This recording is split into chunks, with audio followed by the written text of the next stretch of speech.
I do want to make a few points before we begin about the intersection of climate change and the global food system. During the course of my presidency, I made climate change a top priority because I believe that for all the challenges that we face, this is the one that will define the contours of this century more dramatically, perhaps, than any other. No nation, whether it's large or small, rich or poor, will be immune from the impacts of climate change. We're already experiencing it in America, where some cities are seeing floods on sunny days, where wildfire seasons are longer and more dangerous, where in our Arctic state, Alaska, we're seeing rapidly eroding shorelines and glaciers that are receding at a pace that is unseen in modern times. Our changing climate is already making it more difficult to produce food. We've already seen shrinking yields and spiking food prices that, in some cases, are leading to political instability. And when most of the world's poor work in agriculture, the stark imbalances that we've worked so hard to close between developed and developing countries will be even tougher to close.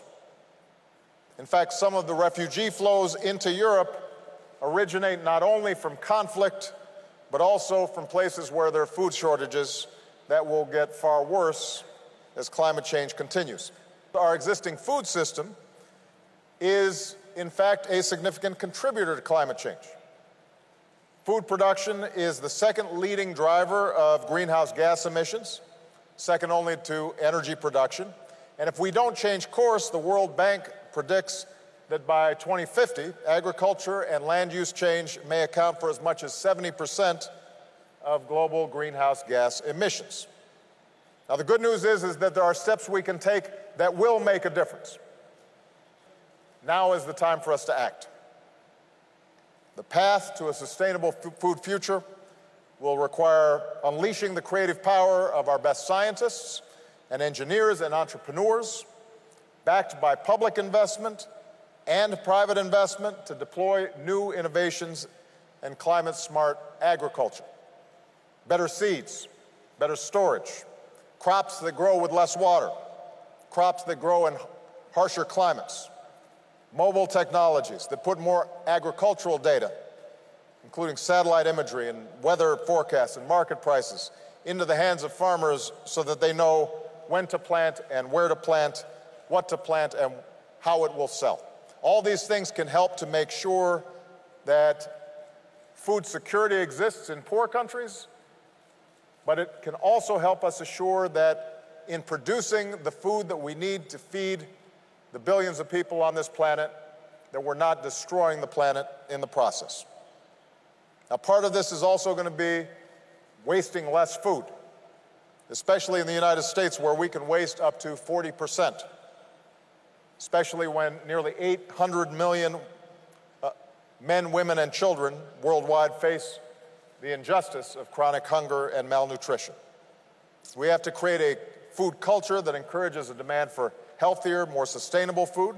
When families get the nourishment that they need, we see education outcomes rise, we see healthcare costs fall, we see economic activity improve, and when in the United States the #1 disqualifier for military service is obesity, we might even be able to strengthen our security as well.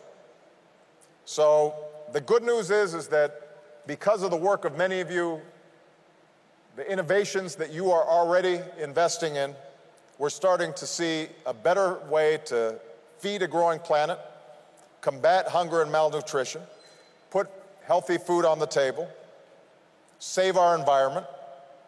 And none of this is impossible. We've saved lives of hundreds of millions of people worldwide. If you look at the progress we've made with HIV/AIDS, which has brought us to the point where we can, for the first time, imagine the real possibility of an AIDS-free generation, all this tells us that if we seize the future, there's nothing we cannot do.